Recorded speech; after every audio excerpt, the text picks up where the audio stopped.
Today's episode is brought to you by Roman. Head on over to GetRoman.com/rogue. Sign up right now and get a free 2-day shipping. And take care of that thing. Yeah, you don't have to go to the witch doctor. You don't have to do the thing with the Tabasco sauce. Man, like, quit living in the past. Okay, best case scenario for what happens to your corpse after you die. What do you want to happen? What's the dream? My fingernails are harvested and made into precise nubs, and the world's greatest calligrapher writes a letter of thank you to me. Man, that is so weird. What were you gonna say? I don't know. Oh, I want to donate a kidney. No. I want everyone at the services to be armed with guns, and then at a moment during the services, I rise up, animatronics all inside me, and I start attacking the people at the funeral, and they have to gun me down. I hope you'll be there. And then you present them with a writ from the grave, written with my fingernails. God, see, somehow me being a robotic zombie is less weird than this. Whatever you're doing. Why are you acting like a doctor with your beady eyes?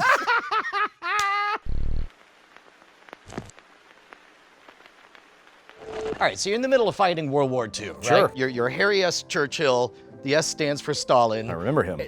And you want to really stick it up the gooch of the axis, right? The best target, the most obvious one, is Sicily. But you're thinking like, even Hitler can figure out that that's the most obvious target, right? It was super obvious. Is there a way to still attack Sicily, but just get them to think you're headed somewhere else?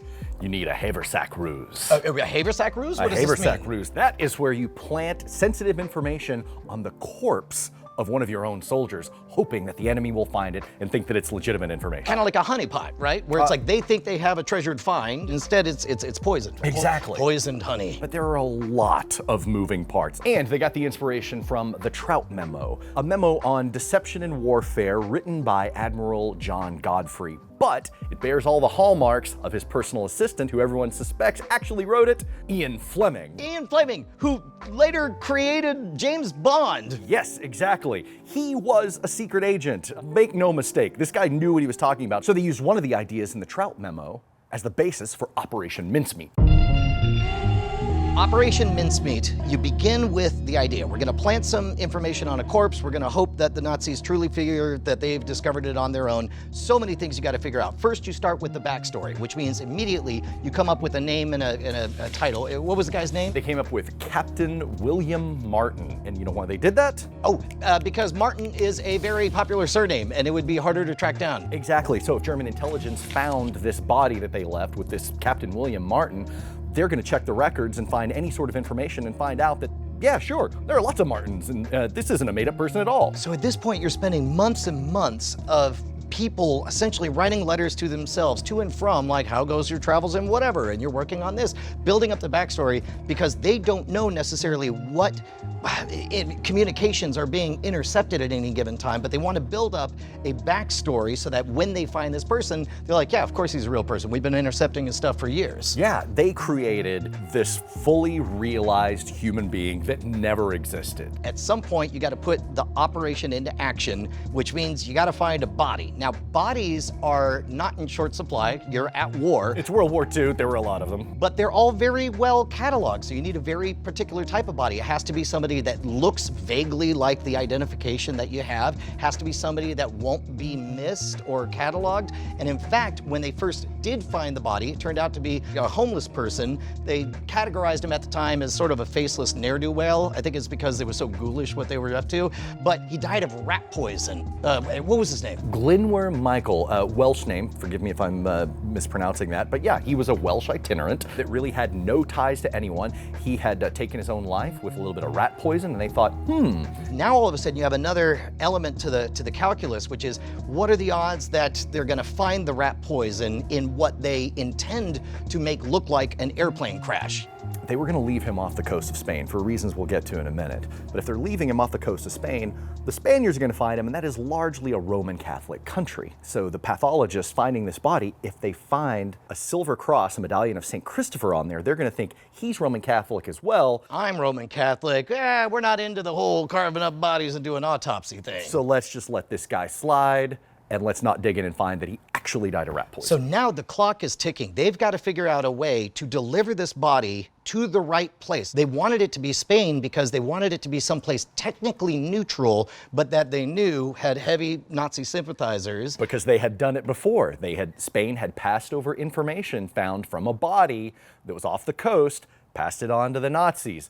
And so the Allies thought, I bet they're doing it again. So now they've got to get this body over, but of course bodies decay over time. And if it's going to look like the plane crashed just a day or two before, you can't have something that clearly shows like advanced decomposition on it. So they have to refrigerate the body, but not freeze it in order to keep it preserved. And along the way, this is their last chance to sort of make sure that the glove truly fits. They tried everything from updating his photograph credentials, but when they took photos, he was very clearly a corpse. And they're like, yeah, we can't even do this.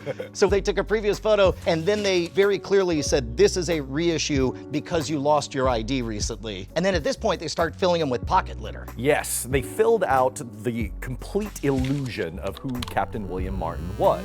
They had stuff like tickets for the theater. They had love letters in there, a picture of his fiancée. Stamps, a stub of pencil. Yeah, they wanted to make this guy look like an actual person. And so they just filled out his life and put it in his pockets. And most importantly, they had the briefcase of intel that allegedly was so super important. And in fact, in the run-up to this, they start having those communications like, oh, you know, a certain somebody, good old M, he's on that mission. Sir, I sure hope those documents that are very important make it there. And then they decide, okay, this is the day that allegedly the plane must crash. Yes, they took this body, loaded it up, and drove it across country and put it on a submarine. Specifically inside this tank barrel labeled optical equipment. Nobody on the submarine knew that they were ghoulishly transporting a body for the purposes of deceiving the Nazis, but they get to the mission spot, they open it up, the canister, they dump out the body, they say a prayer, they push it off to the side, and then when it comes time to get rid of the canister, they're all like, oh, it's floating, we can't have that canister there. So they're like, well, let's shoot it with machine guns. They shoot it, still floating, and they're like, oh, that's a real problem. And so finally, they load it with plastic explosives and get the canister to sink while the body and the documents are away, at which point they just vanish into the night. Now these documents, these are the key thing. That's really what they want the enemy to get, right? Right. It's an exchange from a British officer, and they're saying, we are actually going to attack Greece and Sardinia. Yes. Operation Mincemeat, what you have to understand is it was all part of a larger operation, which was also part of an even larger operation. So this was a very small cog of deception in an entire lattice work. It's a long way to go just to create a Quentin Tarantino movie. All right, so they drop the body off. It's later found by local fishermen. It's brought to the local authorities. They figure out, oh, this is an English officer. What's going on? The local coroner has to come on out. Meanwhile, the Brits have to act like they're, oh my gosh, there's a certain briefcase that we really need, and we need it immediately, and since you're neutral, you can't say no, we're on our way right now. And they had to manufacture this moment that the coroner, they contrived to leave them alone in the room with a wag of the finger of saying, don't you go looking in our secret thing, you just do your coroner stuff. And that was the whole risk. They really were betting everything that someone in the Spanish military would take these documents, look at them, and go, okay. Now we have to get them back to the Germans. If that didn't happen, it could be disastrous. Which brings up a whole other thing, because after the fact, you need to know that they took the bait. So they did things like they put a single eyelash inside the sealed envelope letter so that if it was taken out and then put back in and resealed, it's very unlikely that they would remember to put the eyelash back in there as well. So Nazi sympathizing, allegedly neutral dude is left alone with it. They're like, oh, here's your untouched bunch of documents. They immediately run it back on the British side and go over every forensic detail. And they're like, yeah, they definitely went through all of this. They definitely photographed everything. And then at that point, they're all like, okay, fingers crossed. Yeah, and through Ultra, cracking the enigma and all of the German communiques, they were able to verify later, oh yes, the German forces are actually relocating off of Sicily to Greek and Sardinia. And so this is where we get the big payoff, and it's unclear. There's no way to know for sure how much of an impact it had, but I know that they had expected losses in the range of 30,000 troops for the invasion of Sicily, and they had around 10,000. So it's pretty easy to squint and say that that was a success, but it's certainly a success for awesome modern rogue stories. In July of 1943, 160,000 Allied troops invaded Sicily, and they had it taken by like mid-August, helping give the Allies an approach to the soft underbelly of Europe and toppling Mussolini. All by taking a homeless person's body who I'm so thrilled eventually was given a name and given all kinds of recognition posthumously. Respectful burial and everything. So this ended up being a movie, right? Yeah, it was called The Man Who Never Was. I haven't seen it, but you read the book. Yeah, it's called Operation Mincemeat, and it is riveting, man. It is a heist tale that is exquisitely told, and knowing that all of it is factual, unlike our version of it here, like we're telling a campfire ghost story. Yeah. It's very well researched in the book and highly recommended. Operation Mincemeat, it was amazing. Cool. This blows my mind. Did you know that like 52% of all men over the age of 40 have some erectile dysfunction troubles, right?